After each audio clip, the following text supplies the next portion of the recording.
alors asalaamaaleykum la famille, j'espère que yéen a ngi am jàmm ju baax a baax a baax a baax voilà donc ñëwaat nañ si suñu quatrième vidéo ñuy dugg ci li nga xamante ni mooy thème bu important bu ñu wax muy la DeFi et ses principes métriques.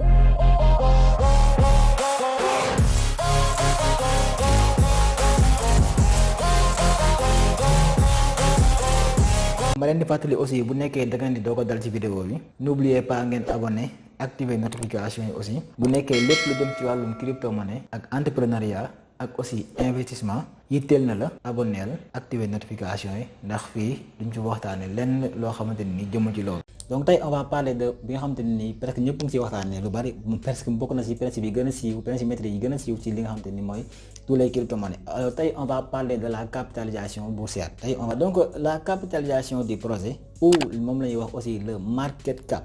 Capitalisation boursière boo leen ko déggee aussi moom la ñuy wax market cap ci anglais. Donc moom mooy calculer la valeur totale ou bien ñu koy wax la supply moom la ñuy wax aussi l'offre li nga xamante ni moo am ci benn protocole benn crypto-monnaie dimanche. Donc en circulation des tokens d'un protocole de la DeFi.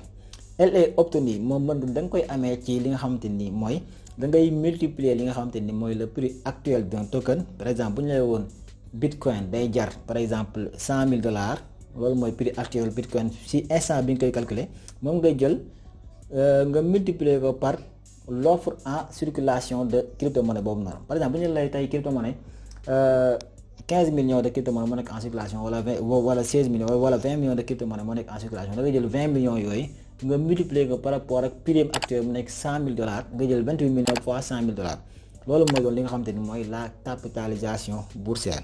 Donc la capitalisation boursière offre une évaluation globale de la taille et de la notoriété du protocole.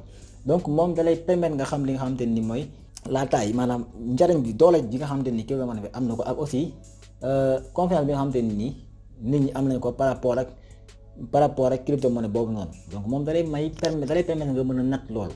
Donc moom it aussi c'est des principes métriques bi nga xam ne moom moo si gën a am mën naa ne bokk na si principes métriques yi ëpp doole ci yi nga war a vérifier muy la capitalisation boursière. te moom c'est simple à vérifier prix actuel bi crypto-monnaie bi ngay jël nga multiplier ko par li nga xamante ni mooy son offre en circulation muy li ñuy wax le supply. Donc loolu aussi dañ koo war a vérifier loolu c'est très important. Donc cependant moom il est essentiel de la prendre en compte en corrélation avec d'autres facteurs tels que l'utilité du protocole, son adoption et sa concurrence. Moom aussi boo calculer ba pare da nga koy boole ak yeneen yi nga xamante ni moo lay permettre nga xam carrément lii projet bi ba xam am na njëriñ wala amul njëriñ. Donc moom da nga koy mettre en corrélation ak les facteurs yi nga xamante ni moom lañ naan utilité du protocole maanaam njëriñu protocole bi maanaam njëriñu li nga xamante ni mooy crypto-monnaie wala boobu njëriñu projet bi ak aussi son adoption maanaam ndax nit ñi jël nañ ko bëgg nañ ko wala bëgguñu ko. Parce que boo gisee tey benn projet mu nekk des milliards en circulation des offres en circulation des millions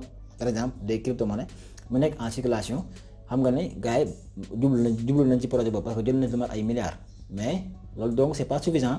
Donc moom aussi da ngay xam ne carrément lii am na njëriñ mais aussi da ngay xool da nga koy natt par rapport ak ay concurrence am yi nga xamante ne projet yi nga xam dañoo mel ne moom da ngay natt ak par rapport ak loolu noonu. Merci d'avoir regardé la vidéo jusqu'à la fin. Et aussi boo leen nekkee ay ñu bees kenn ci wàllum crypto-monnaie ak technologie blockchain bu nekkee abonné goo leen n'oubliez pas ngeen abonné activer notification yi ndax loolu moo ñu may courage ñu gën a mën a tourner ay vidéo mën a partager yi nga xamante ni mooy expérience yi nga xamante ni jot nañ ko xam tuuti ci wàllum crypto-monnaie.